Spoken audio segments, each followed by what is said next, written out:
Welcome to the Better Two podcast. I'm your host, Donna. Today's guest, well, I'm kind of actually really happy to have him back. Christian Dryden from the Ritualists is back, and he's brought a friend, his guitarist, David Andreana. And, well, we talk about new music. We talk about the pending UK tour for the Ritualist, as well, a whole bunch of stuff. So tune in, guys. Hi, guys. How are you doing? I would like to welcome Christian back. And today he's brought a friend, his guitar player, David. So, hi, Hello, guys. hello. Hello. So, you got some big things coming. You have new music coming, but you also have a tour coming up. And that's one thing that we really want to talk about is your UK tour. Is this the first time, we'll say, as a band that you're going over there? Very much so. Yes. And how excited are you? I'm extremely excited. I mean, as you know, and we previously discussed, many, I would say 95% of my personal influences, and I think even you could say about the band, our collective Absolutely. influences. Yeah. Yeah, It's I like would we're say traveling to the motherland, yes. you know? Yeah. It's like And so So is this the first time personally for each of you to go over there, or have you been there before to the motherland? I have been to the motherland. You've been over, right? I've been as a tourist, never Mhm. as an artist. So this will be the first time playing playing music there. I've been there to just, tour the city and everything. I love London. It's a lot of fun. Well, you could do what that school teacher did, because I know you're a Duran fan. Go knock on Simon's door and say you have a project for him. Because apparently he came out one day and took pictures with this woman as a school I saw project. that. Yeah. Just don't get arrested. We need you for the shows. So no trespassing, please. Well, I mean, Yeah, he's got a legit reason. He can sit there and say, my band was on Whoosh. that's right. I wonder if Simon would As he's will being remember. carried away, my band was on whoosh. Okay, and Christian knows this. I've been a Duran fan for a long time, and there used to be fans, I had pen pals in England that would send me pictures of them outside of their houses meeting them. And I mean, there were some not so pretty pictures, but they were pictures out there and they were used to people. So I don't think he'd get arrested. But then again, that was 30, 40 years ago. Times have Yeah. changed. Yeah, times a I, hedge. I, everyone I've spoken to who has had interactions with that band, they've all said they're really nice guys. They're Really. pretty down to earth, and they're really kind to their fans. So, I wouldn't be too nervous about it. And actually, one of the managers who's bringing us over to England is Nigel Hart, who manages Don Brown, who is Duran Duran's current guitar player. So he's sort of the one of the main reasons we were able to do this tour is Nigel. So thank you, So, Nigel. Yeah, thank you. so who says that Nigel couldn't get an introduction to have someone come out and see your show That may happen, in London? It's No in you're playing. promises have been made, but I think attempts will be made, but I don't think there are any promises. No, but it's always, you can dream, can't you? Absolutely. Absolutely. And if it happens, you'll be the first to know. Okay. Okay. It's no big deal. Like I said, the only member I have not met is Andy. I've met everybody else. And I haven't really talked to Dom. I've seen Dom, but I did not talk to Dom. But yeah, so pretty much they're all decent guys, and I don't think you'd have a problem. And I wouldn't surprise me if Simon did show up at your show. Oh, that would Is be is Andy the it'd be a wild thrill. one? Is he And considered like the Andy was the original guitarist, and he was a little Mhm. outlandish back in the day. Yes. So Uh, Andy was the wild one, not Simon. I'm sure they all were in the I have 80s. Come on. stories that I could tell that I will not tell on air. Nothing really bad, but they liked to party at one point. Okay. Off air, I can tell you more, but on air, I will not because I don't. Yeah, I don't go there. But anyway, so Got They it. they allegedly liked to party. That's what he I worked in insurance for a long time, and my husband used to joke that was my favorite word, allegedly. allegedly. Yes. So we're not alleging anything. You're going on tour. Are you, we talked about the excitement. Are you worried about what's going on in the world while heading over there? Are you worried about coming back to the States or anything? Legit question. I know that's a damper, but I just have to ask legitimately, are you concerned about getting back into this country? Getting back from England, going Yes. to England, or in Yes. general In traveling? general, the whole travel thing. What do you go ahead, Dave? Everyone told me I've been traveling a lot lately, and there's no one at the airport. So as far as that goes, like that's been easy. But as far as just being uncomfortable being in another country or getting back into our country, I think we'll be fine. Okay. Yeah. I mean, Well, I there you have it. to be fair, guys, I pose these same questions to when I talk to Ian Dench from EMF Mhm. and Lamal. So when they come over here, I ask them the same question. This is just reverse. So no For offense sure. taken or meant. No, no. No. Um, I do want to talk about you have a new song, or am I wrong, called Messiah that's going to be coming out.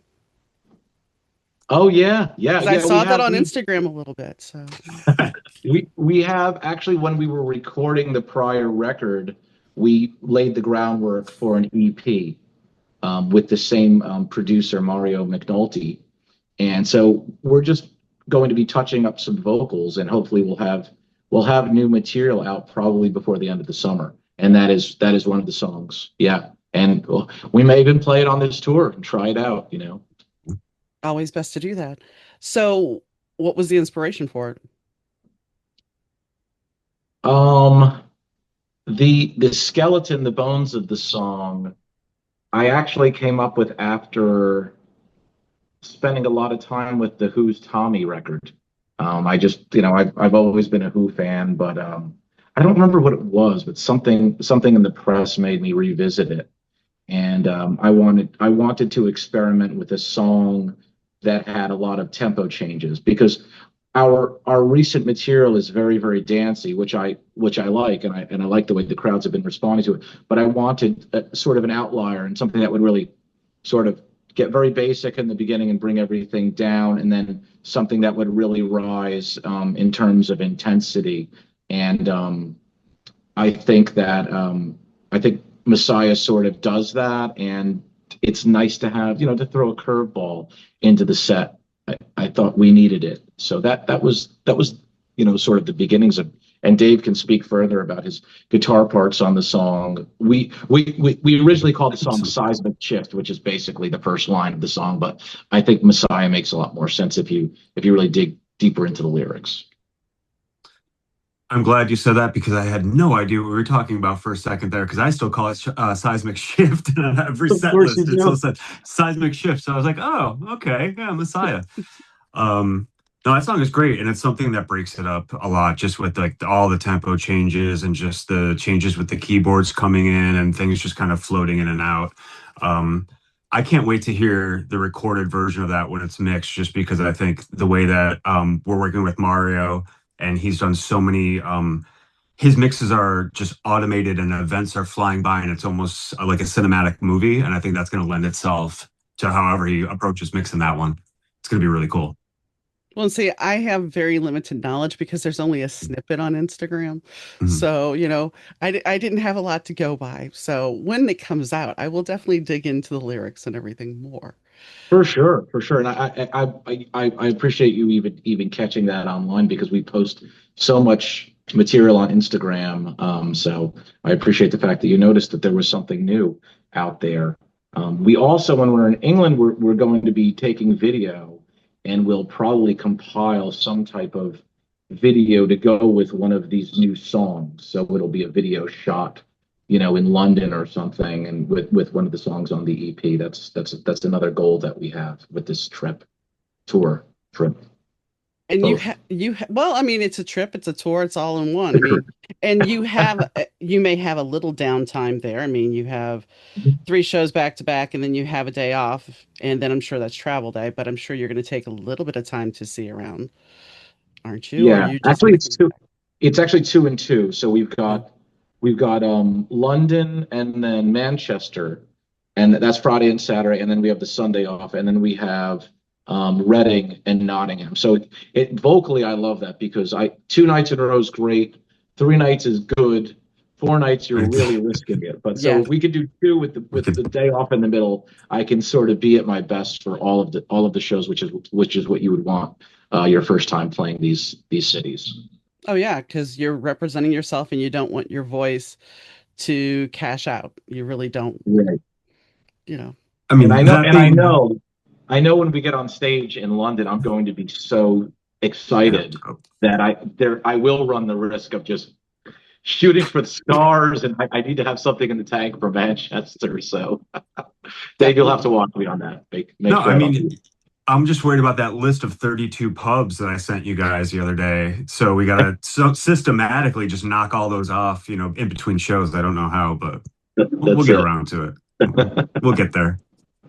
There'll be a method to your madness, I'm Yeah. sure. Yeah. It's called no sleep. That's what it is. As long as you can perform Yeah. still, because you want people to love you, to follow you, True. and to create that audience so, you can step up to the mantle and get more dates over there. Yeah, that's the idea. So, looking at your catalog of music, you have you were saying that you wanted to change it up. Your catalog is different. And I mean, I'm not going to lie. Actually, one of your songs is going to be in one of my next book that comes out on the playlist. So, even though it's set in the 80s and 90s, it's still going to be in there because I like the song a lot and it's darling because it fit the mood of Deep cut. yeah, so Deep it cut. fits the mood of the book. So it's on the playlist. Not that and the reason I do this, and I'm telling you this, is because maybe somebody else because readers like playlist.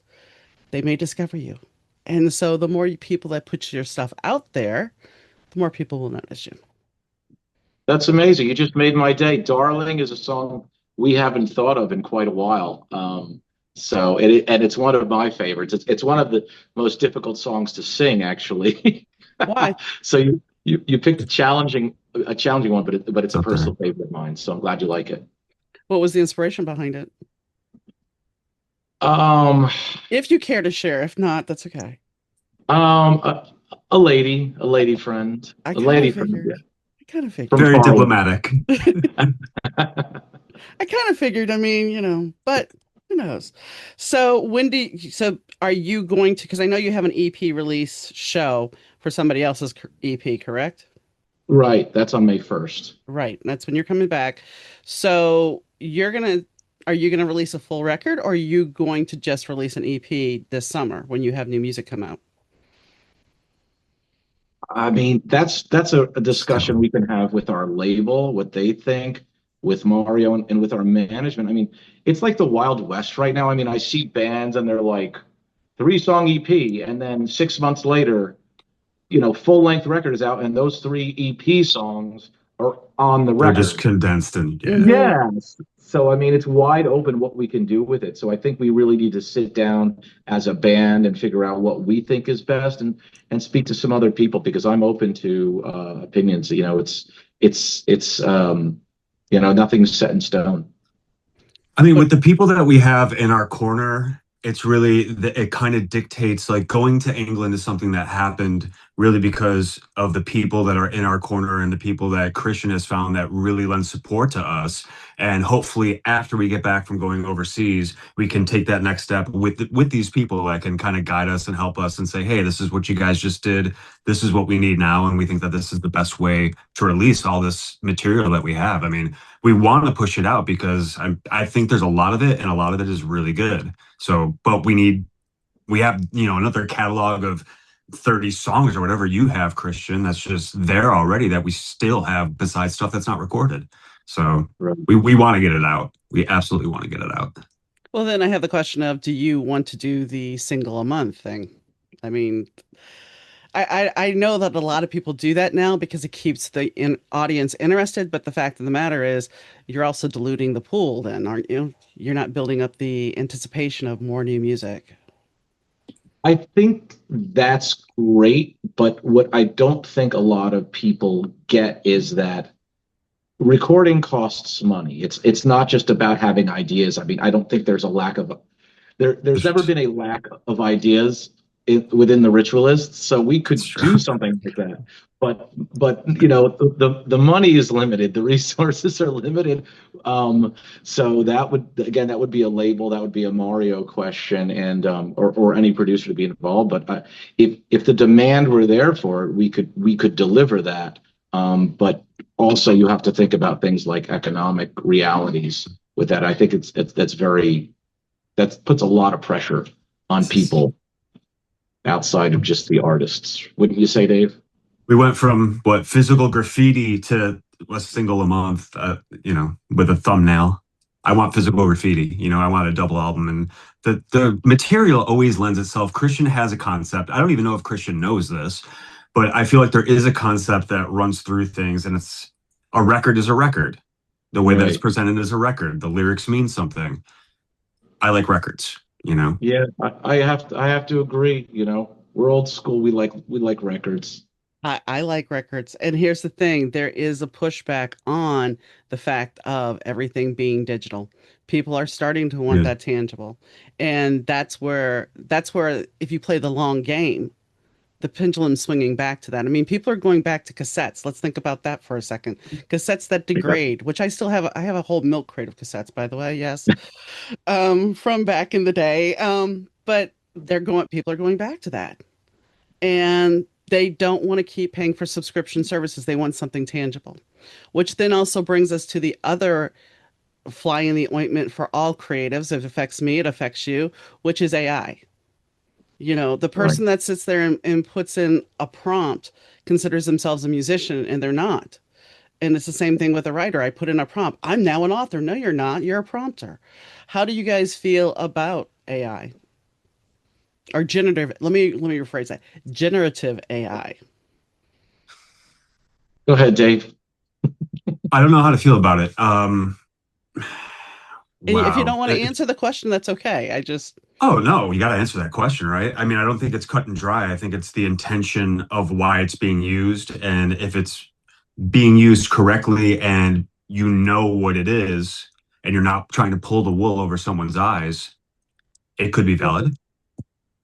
I mean, I'm Um, sure I've used it on this thing to find something on the internet at some point, but but that's different. oh, Generative and I AI, know what you yeah, mean. yeah. Yeah, yeah. I'm just clarifying for For the people that are creative listening. Yeah. purposes and saying that you're a singer-songwriter because you can, um, doesn't cut it in my book, I don't think. But Christian, do you have an answer or no? That's okay if you don't. I think a lot of AI generally, I hate to say this, but I mean it's a shortcut to thinking. It's a shortcut to creating. But I mean at the end of the day, it's another tool. So maybe we will find a way to use it creatively where it can actually enhance the creative methodology or the experience. So, I mean, if you think of it like a hammer, you could use a hammer to hammer a nail, which makes a lot of sense. You could also use a hammer to bash someone's face in, which would be a crime. So there's good and bad well with put. most tools. And I mean, currently I'm not a big fan of it, and I certainly don't want to listen to any AI generated art or view any AI generated art. But if you have a basic question that you have and you ask ChatGPT something and it gives you an answer that's helpful in some way, I guess it's a good thing. I recently found myself in a Tesla, and the gentleman who was showing off this car to me was putting on music, and it was Guns N' Roses, but everything was re-recorded. It was AI versions of all these songs with a real vocalist on top of it. And what scared me is this guy had no idea that he was listening to Guns N' Roses, but everything, 80s playlists, that was not the real music. It wasn't real music made by real people at all. And somebody finally, like three or four songs in the back seat, was like, "Hey, can you put on the real versions of like, these songs?" But it's scary. There's some Yeah. people that you can't hear it, and it's only going to get better.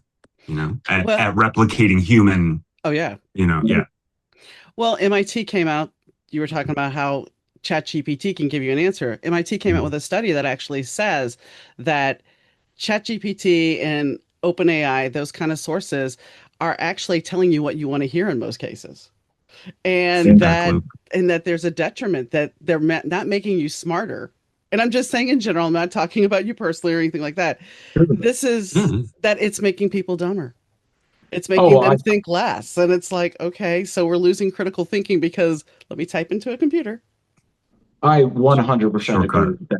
That Yeah. does not shock me at all. But what this might do in the long run, I'm trying to see a silver lining here, is it might put a premium on artists performing live.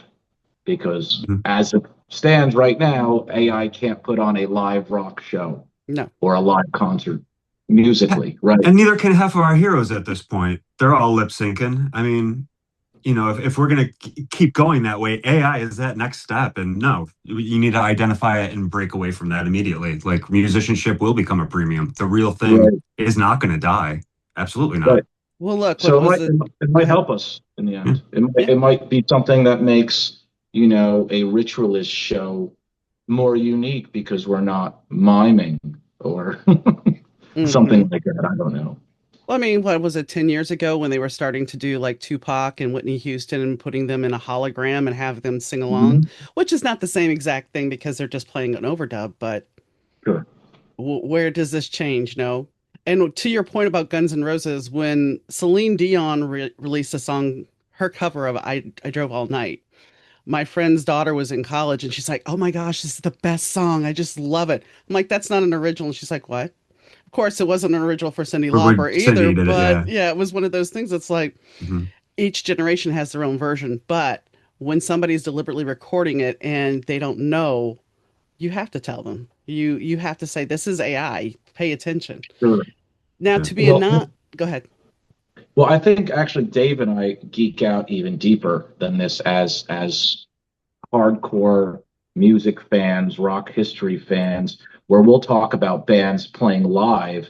And for instance, I'll have conversations with my friends about going to a Radiohead concert and going to see, a band like The Verve or something.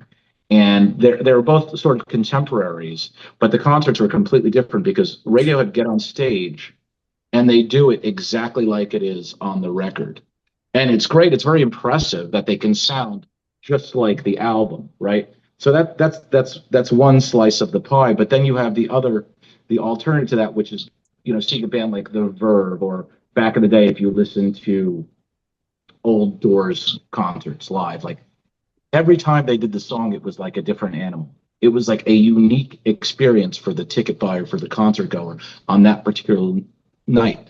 And those bands can be a lot of fun to see live. And I mean, now we're so far from the idea of an AI type Yeah. performance. When you're talking about every night we do this song and it's going to be a little bit different. The solo's going to go this way, or the singer's going to change Mm. this, the vibe at the end of the song, or what he says, or the lyrics. And I think that's really cool. And I think there may be even more of a premium put on bands that are capable of improvising a little bit live. I'm not talking about jam bands per se, No, I know. but just a band that has the That's chops right. and the capability of going off on little tangents that take the audience on a unique journey for that particular night. And maybe bands will get more into doing things like that because I think that's cool. I would love longer set lists. That's one thing because we have the ability to do that. We love Yeah. to do that, and it's just a matter of time. Time, physical, actual time on stage to be able to Right. explore those avenues. But if you're one thing that AI, and this will probably age poorly, will never have is it can't inspire itself. So when we play, this is sounds like a big head or whatever, but if you're listening to people that inspire you, you start to play a different way, and that makes everything an event or everything special or the potential to be special and different. Sometimes you fall flat on your face, but I'd rather pay someone to see that than just stock, hologram avatar with the same playlist and the same thing that you saw 13 nights, previous. Yeah, That's not interesting.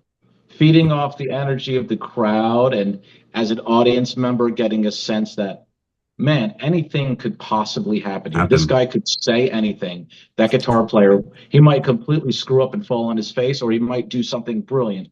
I think that is one of the allures of a live rock and roll show. And right now, Suede, I mean, these guys are, I think they're in their 60s, and they're touring every single night. If you look up their set list, it's a completely different show.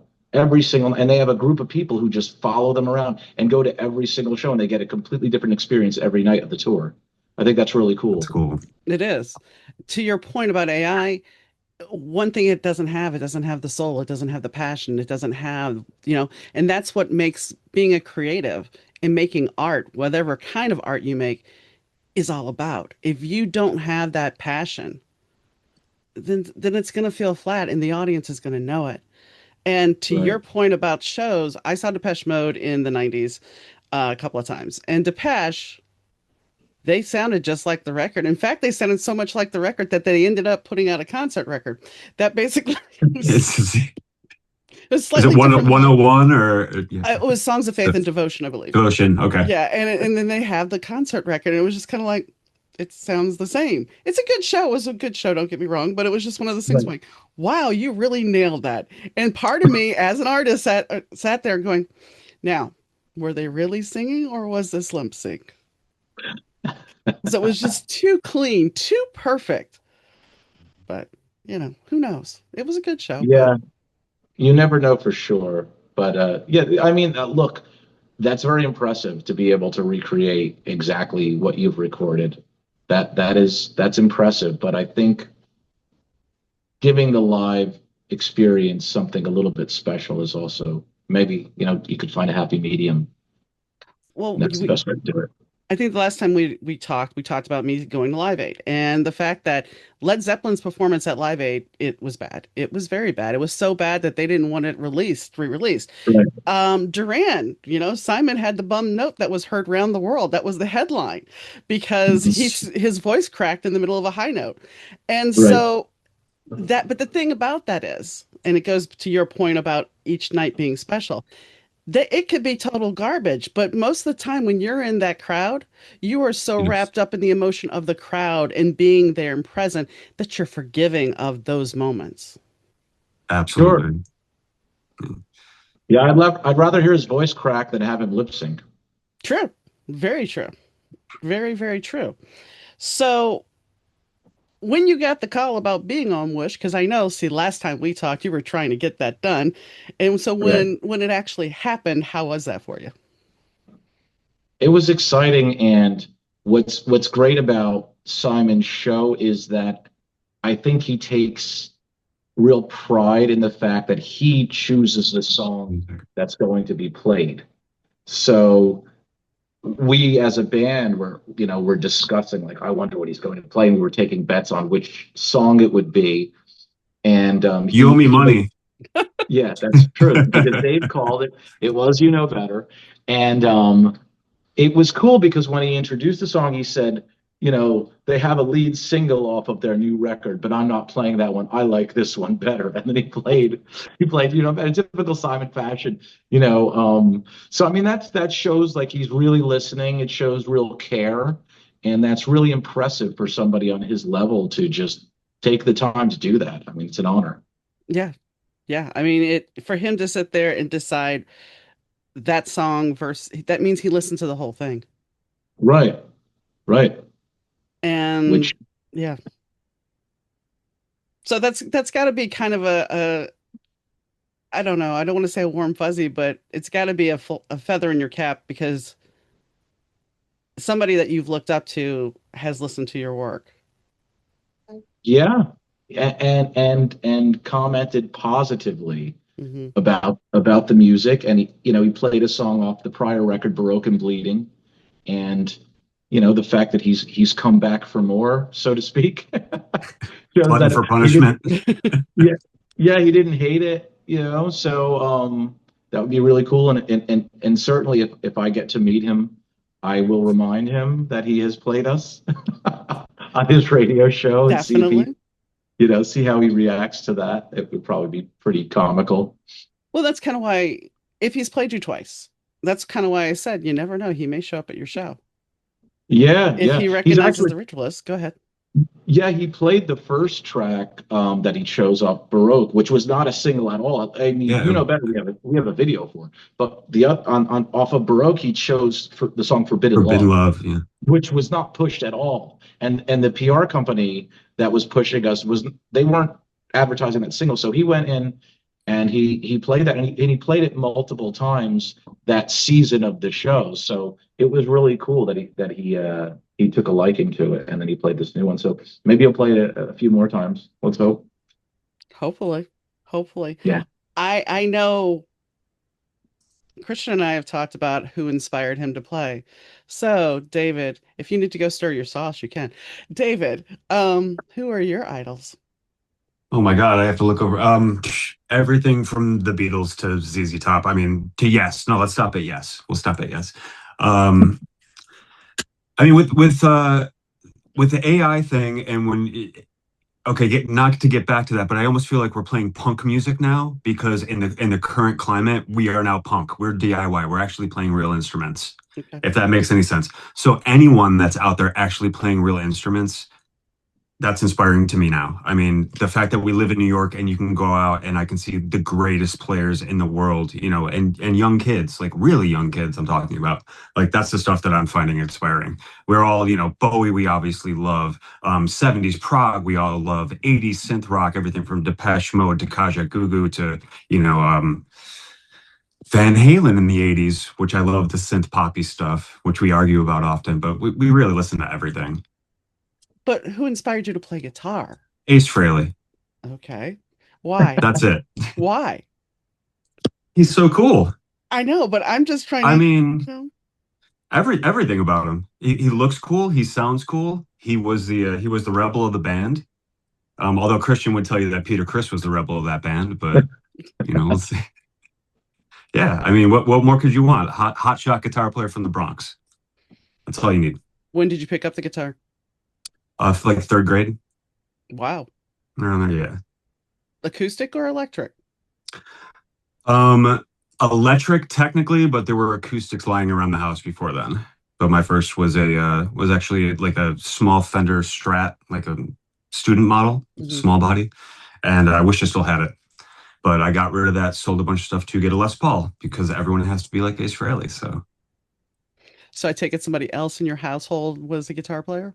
yeah, my dad knocked around with one for a while. So Hot Blooded, he used to play a lot. The late '70s, kind of stuff. So failed Zeppelin attempts, that kind of thing. Hey, we all pick up a guitar. Well, not all of us, but most of us pick up some kind of musical instrument because we have the dream of being a rock star. Absolutely. We may For not sure. ever pursue it Yeah. like you guys, but we do try occasionally. At least one performance in our lifetime, hopefully. So, where do you see yourself in, I would say, a year from now? Hopefully touring, playing more. I mean, Hopefully back in Europe playing shows. If they a- like us, then we'll come back. and we got to get back down south by the end of this year too. For some reason, the South enjoys us and we love them, so we try to go there. We were going like twice a year for a while, but Yeah, we, yeah. we haven't been back. We've had a focus on this upcoming tour, so we've somewhat neglected the South, and that's a mistake because we do well down there, and I think it's because they really appreciate live rock music, where the band actually puts on a show, and they're not shy about spending, buying the records, buying the t-shirts, and that's really how the band truly makes money off of these tours. So it enables us to go down there a lot, because we know we're always going to be all right financially doing so, and it's so much fun, and all of those little, I call them like craft cities down there. They're so interesting, and the food's great, and So people good. people show up at a show in Chattanooga with ritualist shirts on and eyeliner, in Chattanooga, Just Tennessee. kind of like, Nice. Yeah, it's kind of shocking actually, but so we really get a kick out of it. It's a lot of fun, and we made a lot of friends down there, and all of the guys who run the venues down there are really kind to us. and welcoming. So They, that's another goal, is they're to get them invested, when they're invested, it just makes you more invested. 100%. So what came first, the friendship or being in the band together? Oh, the band, Wait, for this is a sure. much longer story though. Because okay, so was it 5 years before we were in the band? Um, Um, it was a little before I was actually, yeah. So r- I was in a musical. I was the lead in a musical called Save the Robots. Wait, Okay. I have to interject though. So knowing what I know from the production side of this musical, they needed a rock star. And somebody fell in love. I don't remember. There were two producers on it, Christian or something like that. But someone saw you at a Eric was show her name and was like, apparently. "That's the guy." So that Okay. they brought the rock star into the show that I was affiliated with.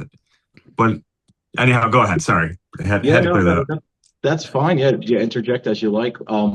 Yeah, so this woman saw me performing with my band in Brooklyn, just at a show, and asked me if I wanted to be in a musical, if I'd ever done musical theater. No, no, I hadn't.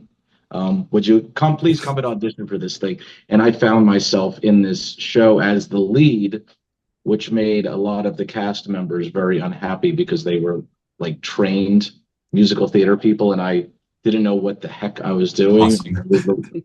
I was the lead in the show, and Dave's girl was Was involved it in the production. Yeah, directing or something? yeah, yeah. Yeah. So Dave and I guess we like saw each other from across the room, but never actually, spoke. Mhm. Um, and- Go ahead. Well, 5 years later, or about then, I was in a band that I just recognized was not going to go anywhere. So pulled the escape hatch and answered an ad. Was it? Where'd you post that, Christian? Oh God, I think it was on Was it Craigslist. Craigslist? It might Oh, have. And the yeah, dregs of the dregs. yeah. Like, And he came out, and he auditioned for the band, and he there were other guys who knew the material better. But I remember I speaking still with my do. drummer at the time afterwards, and I was like, "What did you think of that guy?" And my drummer was like, "Oh, he's okay. He's like he didn't really learn the songs entirely." I said, "No, he didn't." I said, "But he's a better player. Like the guitar sounded better when he was playing it, and he has the potential to be really, really good if we start working with him." I said, Dave actually reminded me a bit of Jeff Beck, the way he approached everything, and I liked that, and I dug it, and we took a chance and went with the guy who didn't learn all the songs, and it paid off because he's stuck around. But see, you have to look at this, and I'm going to go with the metaphysical event thing here. You guys crossed paths before. You didn't Hmm. necessarily connect, and then it comes back. My late husband and I, we actually worked down the street from each other. Did not know. I took a Well, class, and this teacher's telling me how I need to take another class to meet this person in there. I'm like, okay. It was his ex-girlfriend, who he was still friends with. So I start hanging out with her, and him and I meet, and we got married and everything. But see, this is what I'm getting at. We worked down the street from each other, most likely passed each other several times at restaurants and everything, did not know each other. And so I think you choosing Dave and you having that intersecting point prior, it most likely was fated. But yeah, yeah, I think there's a lot of truth to that, and actually one of the reasons we're able to have such an enormous catalog of original material is because Dave is such a quick study. If some of these songs have a lot of chords, not intentionally, but I write chords to go with the lyrics or to go with the vocal line. And Dave he's on it with these chord voicing ideas, and you show him something once, and he's able to just do it. And I've worked with musicians in the past where they're more human, and it's much more difficult to churn out new material because you spend a lot of the time just like trying to get somebody to memorize the chord progression or something. Dave does not have that problem. He's just, the minute you show him something, he remembers it, and so it makes my life a lot easier as well. So I think my instincts were correct with him, with the audition when I saw that in him. Well, I don't play guitar, but I totally geek out I play a little for great bit. guitar work. I love guitar players. I love a band with a cool guitar player whose guitar parts sound like he's, an alternate vocal line and stuff. So I really listen to the guitar. Well, and I want to say, Dave, unlike better, your guitar riffs, the song is a very heavy song. It's a good Mhm. song and it's upbeat, but there's a heaviness to it. And your guitar adds this lift to it to bring it to a different level where it lifts up that heaviness. And it's not a bad, I like that song a lot. I do. I It's love that just song actually. the guitar just changes it a little bit. The heaviness I like because it's got that good drive to it, but then you add the lighter to it. Everything honestly was is everything dovetails with the keyboards. I mean, you know what Christian's going to sound like. You know that it's going to have that.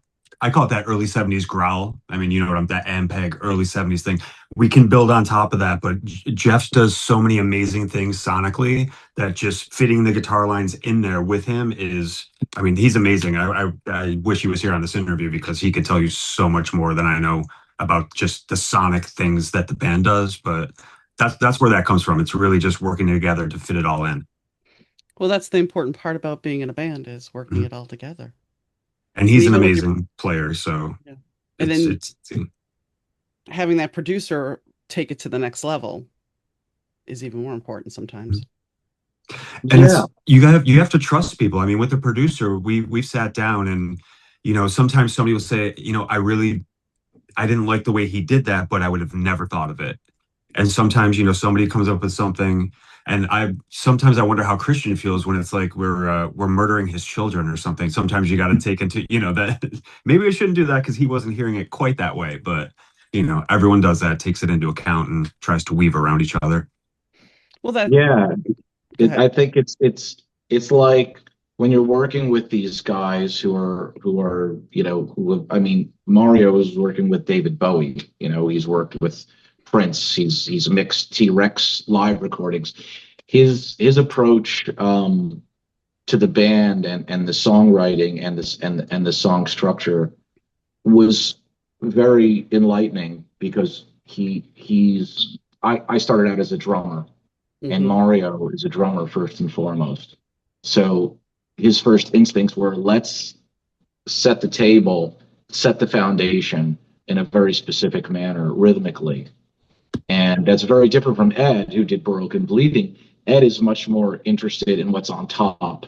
Ed was masterful at mixing the vocals and the vocal effects and having the guitars and the keyboards swirling all over the place, which I love as well.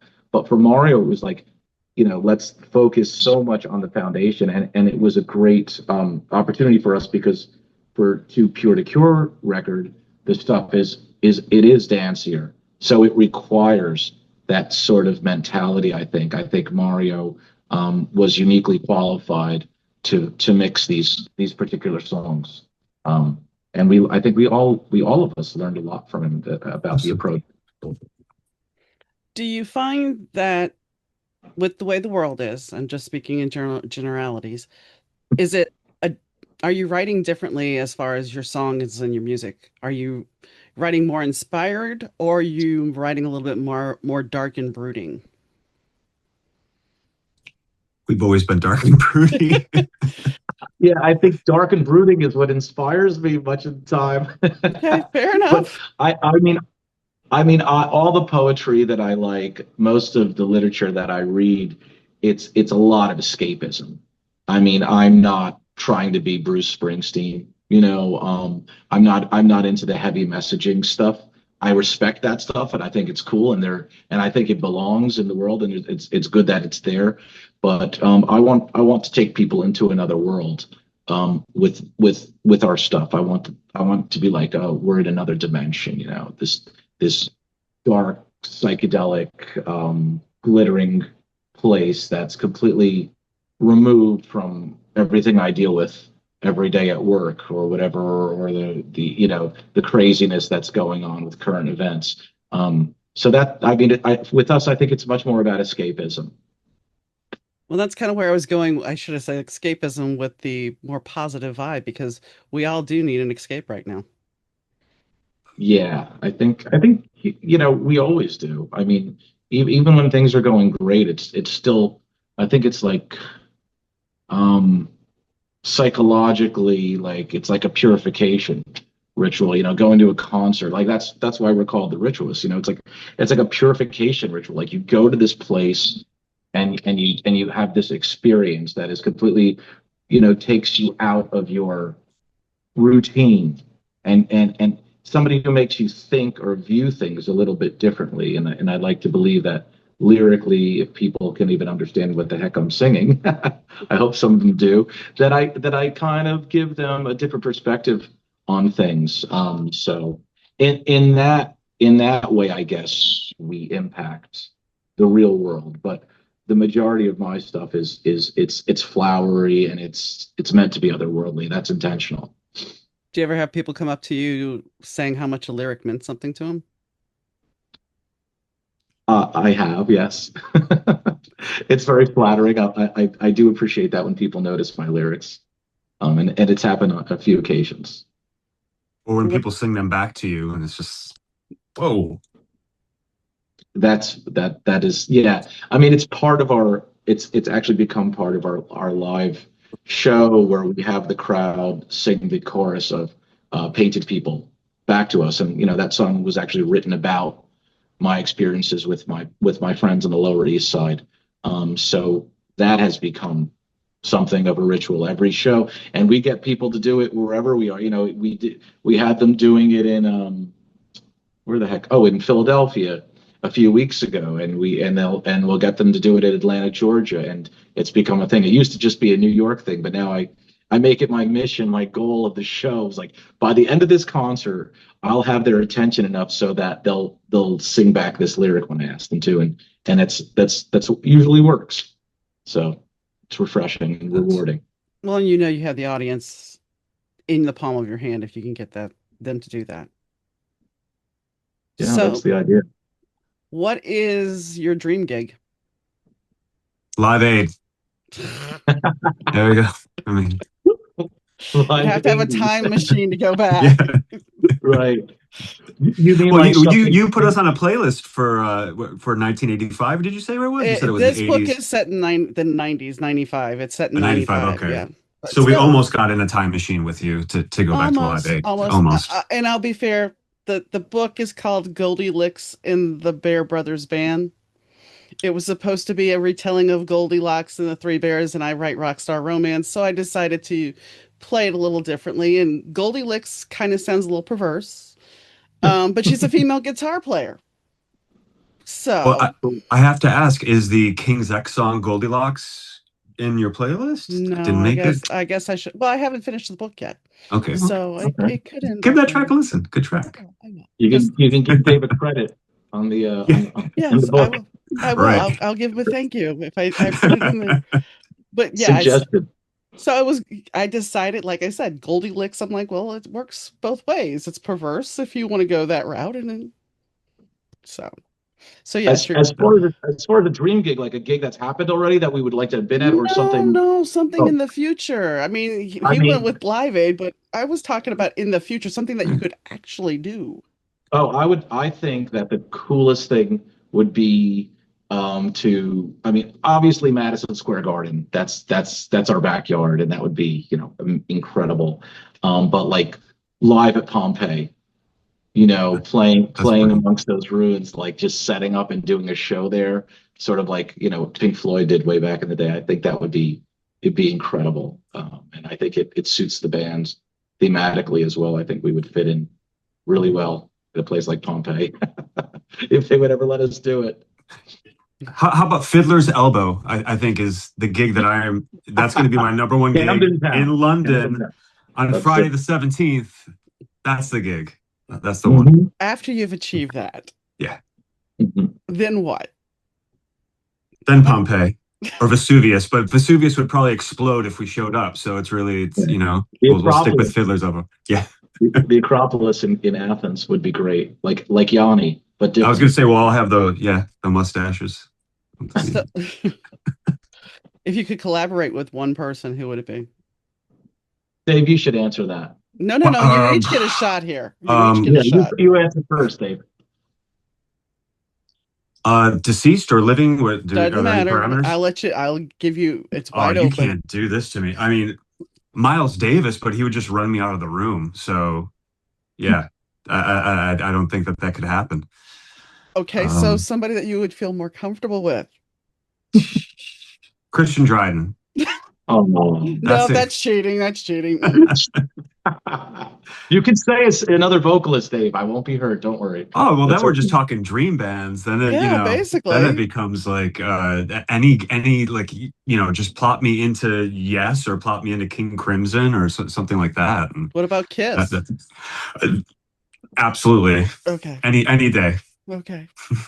Okay. And Christian.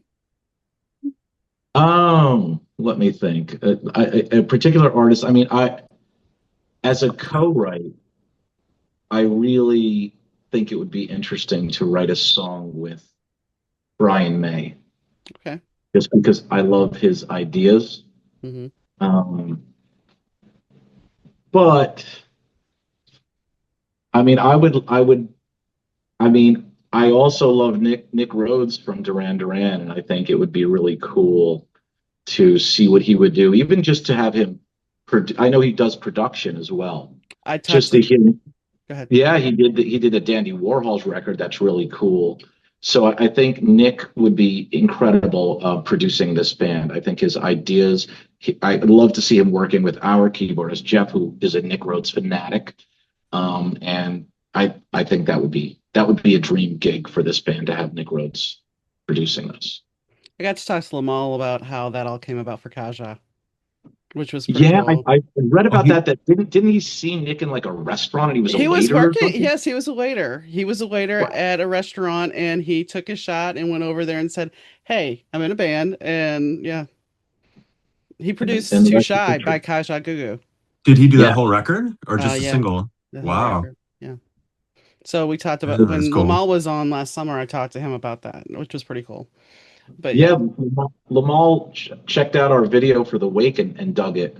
We have a quote from him on our site about it. That was cool.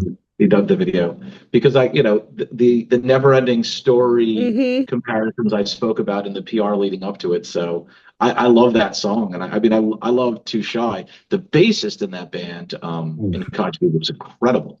I can't think of his name offhand, but he's great. Smoking. Yeah. Yeah. I keep thinking it's Nick Beggs, and I don't think that's it. No, that's it. Is it? Is That's it? it. I Okay. think that's Beggs, right? Yeah, Yeah. I follow him on Instagram. He puts out really interesting stuff. Like he's invented things for the bass. Like the guy is, on Wow. another level, Wow. intellectually. One of the funniest things I talked to Lamal about, though, was this is going to age me, and you guys aren't going to know what we're talking about, but Donnie and Marie used to have a variety show back in the 70s. Mm. And they had these white microphones. And so Lamal starts, besides singing on the podcast, he's talking about how he really wanted one of those white microphones when he started performing. He's like, I just wanted a white one. And he's like, I've never gotten it. I'm like, okay. But it was Well, one amusing. can dream, I guess. Small dreams, but sometimes. He's So he's a heck of a singer. I mean, he he's a great is. singer. Yeah. Yeah, Really impressive. he broke out into song many a times on the podcast, Oh which my was, God. yeah, it was kind of funny. He just started singing. I'm like, okay. Um, so what do you think? What is your biggest hope out of this whole tour that's coming up? That's Which I a know that's a the great obvious. question. The biggest, I mean, the simple, basic hope is we are, it goes over well and we can come back and do it again. I mean, that's step one. Um, Obviously, a bigger hope would be we make some sort of connection that elevates the band, and we end up, getting onto some type of national tour. I think that would be a major success if something like that happened. So I think it's going to be really important for us to get in front of the management over there and get introduced to the people they're working with, and hopefully we find a partner to go out and do more things with. I think that's probably probably the big goal of the tour. And then I can say I've interviewed them twice when they were a smaller artist, and now they don't have time for me anymore. No, No, we'll always have just time for kidding. you. I mean, it's not like, back in the 70s or something where you would have to fly in and sit there across the table. We can This just is we can do this remotely anytime. this is true. And I'm really disappointed because last time when I ended the podcast with him, he told me I'm going to bring somebody back and we're going to wear costumes. You didn't wear a costume. Oh, I said that? Yes. No, I said I would dress better. Because I didn't mean a costume. It's Well, just you like were talking I about would. a hat and everything else. This is what Yeah, I Drop the think. ball. Yeah, no, because Raby had set me up with a few interviews before this one, and they were like, I had gotten like, tried to look presentable, and they were just like phone interviews. So I'm like, and I thought this was that, and I was just like, you in were fine. lounge gear, right? So I promised that I would try to look a bit more presentable for this interview. We should take a few screenshots so we could use it for the to advertise stuff. I Yeah. will put some screenshots up and I will also do some promo stuff. But I mean, I've relaxed now. I'm wearing a t-shirt. Last time I was all dressed up. I'm like, Um, after going bald, it's kind of like, you know what? Everybody else is comfortable. It's Okay. time for me to be comfortable too. and how are you feeling, by the way? How are things going? You had said you were doing all right. I'm doing all right. I mean, it got bad at a certain point, and I was still, as I was telling Dave earlier, I was still doing the podcast and continued to go through, even being bald. Um, and I bought a wig and I wore it for a couple of podcasts, and I had this guest who Leaf Blower, a heavy metal guy group, that they had a mascot where the band would all wear a mask. Um, so one of the guys in the band, who there was two I was interviewing, he had a mask on, and I thought to myself, if I'm going to go bald on any podcast, this is the one to do it because it's already outlandish. And after that, I went completely bald on the podcast, and that was it. I did the podcast up until my last two chemo treatments, and then I couldn't do it Um, anymore. So I took well, about you a have month to off. keep. I think keeping to the things that you love and keeping to your routines that you enjoy, at least, I think that's important, right? Mentally, and just to The keep you the only thing sort that of kept me grounded. the only thing that kept me going during the worst of it was I would come in here and write. I would come back into my office because I couldn't do the podcast anymore. And that's what I told Ray at the time was I needed to do the podcast because it kept me going. It kept me motivated. It kept me being social Mhm. because I couldn't really be social outside. And Right. when it got too bad, I would come in here and write. And that would be the life-saving thing. It's always about being creative. I don't know about you guys, but if you don't play music for a while, at least for me, if I don't write, it starts taking me down. So I'm sure if you guys were not playing for a while, even under the worst situations, there's still going to be that call to you. You have to do it. Yeah. Yeah. So, Even when we don't rehearse for a little while, we take time off from that. I get antsy. I start to feel a bit down. So mhm. absolutely, I think you're right. But at least for you, you can always start singing. Sure, but there's something about being in a room, with On the tour, when band. he's singing in the bathroom, and that's all you hear for 4 floors. Four Stop it. floors. The manager's calling up. What is this madness? Why is he amplified? I'm like, he's not amplified. He's in the freaking shower. Like, I'm a loud singer. Yeah, I'm allowed. Well, as long as you're not keeping up other guests, it's okay. I mean, there's other ways that it could be more distracting for guests, which we won't talk about, but singing is okay. It's okay. So, is there anything that we have not really talked about that you want to add? I think we've covered a lot. David, would you like yeah, to add anything? I don't think so. We haven't said Eric's name, so I just want to say Eric's name Yeah, Eric and Hubie, include him in the conversation. And we Eric miss you. Eric is who? Our drummer, Okay. and Because he's a great guy. And a great drummer. Yeah, true. and this He's coming all from another drummer, so it's going to be important you say that. right. Well, I thank you guys for coming on. Thank you Thank for you having so much. us. Yeah, this was fun, and hopefully we could do it again. Hopefully. So, as I said in the introduction, it was about a year ago that I talked to Christian, and it was when Too Pure to Cure came out. And it was a record that I absolutely adore. I still enjoy listening to it. And The one thing when we talk about music, it kind of fits moments in our life. It gives us hope. It gives us the ability to dance. It gives us emotion. It gives us feeling. And that kind of goes to the AI conversation we had as well. Because as I said during that, it lacks, AI lacks depth. Generative AI lacks depth. It lacks passion. And recently, I think I had made mention of this not too long ago, that I did a book with somebody. Well, it was more along the lines of I was presented with this book and this person wanted help. And I remember when this person, when I'm going through the manuscript and I had no ideas, I had never fooled with any kind of generative AI with prompting. So I know nothing about what prompts look like. And there was some notes I ran across that kind of made me question things. But there was one scene in particular that really stood out, and this talks about lack of passion because the character had not seen their mother in X number of years. And when you look at that, there was no emotion. She was just like, oh, not to mention her mother was being tortured at the time, too. And there was nothing. There was no emotion. There was no anger. There was no, it was just kind of like, and an AI is not going to understand that feeling. That AI is not going to understand, that there's going to be abandonment, there's going to be pain, there's going to be happiness because she's still alive, maybe. There's so many mixes of emotion, but there was none.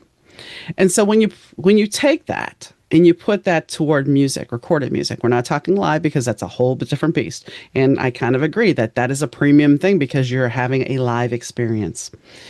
So when you take that to music, if we are creating the same kind of music or AI slop, however you want to call it, that just repeats and is nothing that is passionate, nothing that is creative. I mean, when I listen to certain music, if I think back to certain songs, there's certain songs that have a sensual quality to it. And if you took the passion out of that, how would that work? Donna Summer's Love to Love You Baby is a great song. And when she talks about recording it, she talks about laying on the floor and getting into the vibe and the mood of it.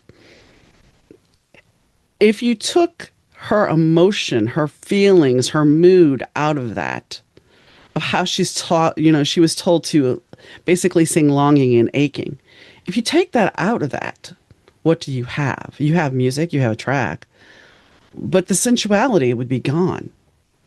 And so you can't create that if you don't know it. And I'm sure AI eventually will know those things and create those things, but it lacks the human experience.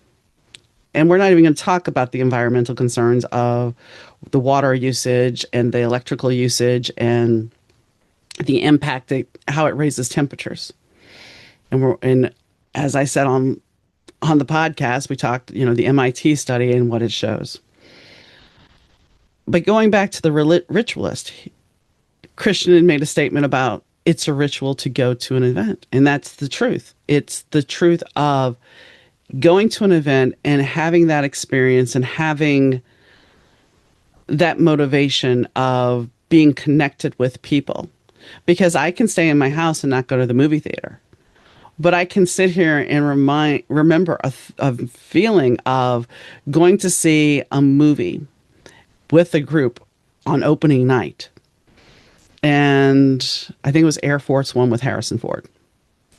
And how the crowd reacted, how the crowd was invested. Even going to see some of the Rocky movies back in the day, there was a crowd experience. There was an investment of emotion that people were cheering like it was a real fight. And that's the thing. You can't get that by being isolated and not having that human experience. Sure, people are dating the AI generated person, but that's not going to be that connection. And how does this tie into the UK tour? Well, it does, because people are going to come out and see. And just like he was describing, people singing back to him. David brought it up that having somebody sing your words back to you is kind of freaky. But there's also a power in there. And I've talked about this before about being in a skybox, seeing a Depeche Mode show, because at the time I was producing a TV show. So I got perks. But being in the skybox, and when they backlit the audience because they were supposed to sing out to the crowd, I had that moment of being up on stage. Even though I wasn't, I was higher than everybody else, even the performers. But being there and being in that moment, there was that sensation of feeling like you're part of that, feeling like that energy, that feeling of the energy being pulled off the crowd. And we don't talk about that. We are all energy, and there's an energy connection, whether it be a live performance or sitting in a movie theater or even just our daily activities. When we step out into the world, there's an energy exchange. Even the podcast talking, you listening to me, there's an energy exchange. Or me talking to Christian and David, there's an energy exchange. And you have to embrace that and live life.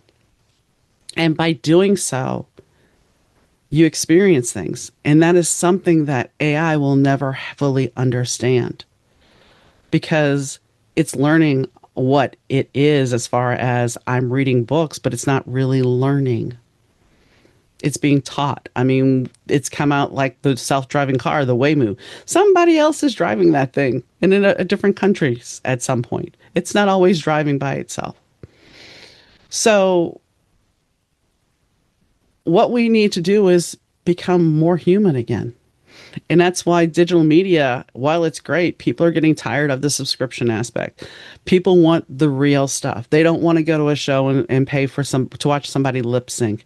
They want the reality. They want the real stuff. And I'm happy that they're going over to London to do this. And I'm sure there's going to be more dates. But that's the thing. We need that connection. And one thing that certain things happened in the pandemic that took us away from that. And we're all still trying to find a new normal. I mean, even for me, and I've talked about that, is the grieving process for me was different. And even having cancer has been different. Because for me, I am having to learn to build a network again. And I still haven't done that, because it takes a lot to be able to do that. So, to wrap this all up for me, when you guys listen and tune in, that means something to me, because at least I know I'm valued. I'm here. I'm having people listen to what we're talking about. It's something valued for my guest. And I get the value of talking to them and then sharing it with you. And so those are the important things with connection. And if you have the opportunity to go see the Ritualist, I would do it. If they ever come out closer to me, I will go do it, because I would love to see them live. I think it would be great. And I'm definitely looking forward to new music coming from them. So on that note, now that I step off my soapbox about energy and live music and everything, I hope you enjoyed the show today. And if you really did like it, tell your friends, subscribe, follow us, because it means a lot. It really does. And, you taking the time out of your busy day to listen to us, even if it's for one episode, we still appreciate it. Because I understand, and I've talked about this before, I'm no fool to think that you're going to listen to every episode. And if you do, I thank you, because I have some people in Germany that do. And I am very happy that you do. But I also know that there's also the casual listener that's going to tune in for my guest. And that's okay too. But thank you no matter what. And I hope you have a wonderful day, weekend, evening, whenever you listen. I'd like to thank Fast Susie for the music. I'd like to thank Christian and David for both coming on the show. It meant a lot. And it was a great conversation. And I'll catch you next time, guys. Bye.